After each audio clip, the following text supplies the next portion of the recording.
નમસ્કાર દર્શક મિત્રો, હું છું રૂપલ લુણીચિયા. સંપૂર્ણ ન્યૂઝમાં આપનું સ્વાગત છે.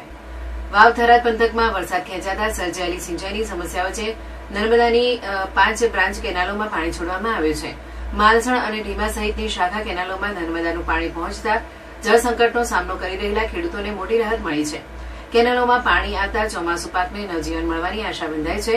પંથકમાં અપૂરતા વરસાદને કારણે ખાસ કરીને મગફળી અને બાજરીના પાકને પાણીની તાતી જરૂરિયાત ઉભી થઈ છે. સમયસર કેનાલનું પાણી મળતા પાકને સુકાતા બચાવી શકાય તેવી ખેડૂતોમાં આશા છે.